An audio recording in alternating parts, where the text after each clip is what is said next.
सुस्ती के दौर में आगे रहने के उपाय। अंतर्राष्ट्रीय मुद्रा कोष, एशियाई विकास बैंक और संयुक्त राष्ट्र ने कहा है कि इस साल भारतीय अर्थव्यवस्था फिर तेजी पकड़ेगी। हम दुनिया में सबसे तेज आर्थिक वृद्धि हासिल कर सकते हैं। इसके उलट वैश्विक वित्तीय कंपनी क्रेडिट स्विस की भारतीय इकाई का अनुमान है कि चालू वित्त वर्ष भारतीय अर्थव्यवस्था के लिए ढीला रह सकता है।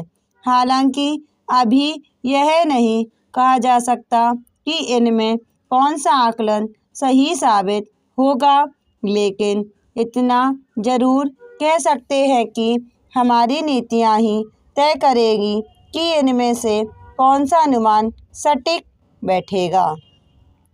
पहला आयाम डिजिटल अर्थव्यवस्था से जुड़ा है।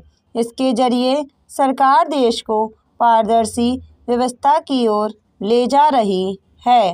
नोटबंदी के दौरान खातों में भारी नकदी जमा कराने वालों को नोटिस भेजा जा रहा है।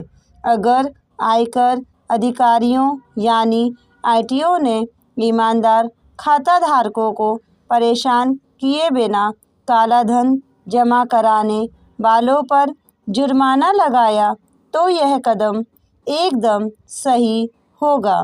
यदि आयकर अधिकारी इसे घूस वसूलने के सुनहरे मौके के तौर पर ईमानदार खाता धारकों का उत्पीड़न शुरू कर देंगे तो यही कदम उल्टा पड़ जाएगा।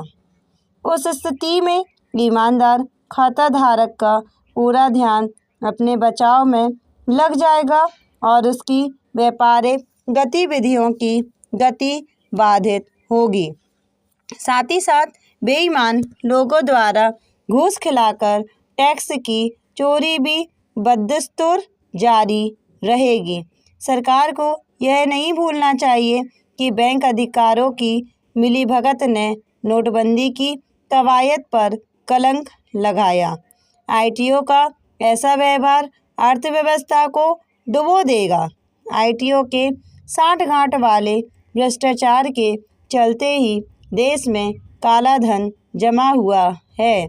इसी महकमे को काले धन से निजात दिलाने की जिम्मेदारी देना चोर को थानेदार बनाने सरीखा है।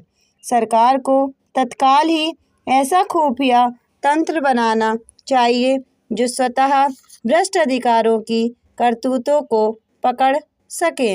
इसमें एक हेल्पलाइन भी खासी मददगार होगी, जहां वैसे ईमानदार खाता धारक अपनी शिकायत दर्ज करा सकते हैं जिनका आईटीओ ने उत्पीड़न किया हो। तभी नोटबंदी के सार्थक परिणाम नजर आएंगे। दूसरे आयाम का संबंध असंगठित क्षेत्र से है। अंतर्राष्ट्रीय रेटिंग एजेंसी मूडीज ने कहा है कि डिजिटल अर्थव्यवस्था से असंगठित क्षेत्र दबाव में आएगा। जैसे देसी साबुन बनाने वाला उद्यमी अभी तक मुख्य रूप से नकदी में व्यापार करता था और उसे टैक्स अदा नहीं करना पड़ता था। उत्पादन लागत ज़्यादा होने के बावजूद वह बाजार में अपना वजूद बचाए हुए था, क्योंकि बड़ी एवं स्थापित कंपनियों को अपने उत्पादों टैक्स देना होता है, जबकि इस मोर्चे पर उसकी बचत हो जाती थी। डिजिटल अर्थव्यवस्था के आने से छोटा उद्यमी भी कर के दायरे में आ जाएगा। उसके माल की लागत पहले से ही ज़्यादा थी और अब कर लगने से उस पर बोझ और बढ़ जाएगा। नतीजतन अपने उत्पाद के दाम बढ़ने से वह बाजार से बाहर हो जाएगा। उद्यमी को अगर कर सीमा में छूट हासिल हो तब भी उसे कर दायरे में आने का डर सताता रहेगा। उसे वही खाते मनमाने होंगे। शून्य कर का रिटर्न भी दाखिल करना होगा। देश में अधिकांश रोजगार सृजन इन्हें छोटे उद्यमों के जरिए होता है।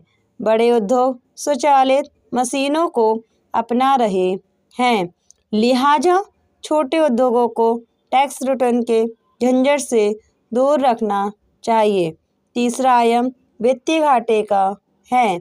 उपयुक्त संस्थाओं के अनुसार चालू वित्त वर्ष में सरकार का वित्तीय घाटा सकल घरेलू उत्पाद यानी जीडीपी के 3.5% के दायरे में रहने का अनुमान है। अगर यह लक्ष्य हासिल हो जाता है तो बहुत बेहतर होगा।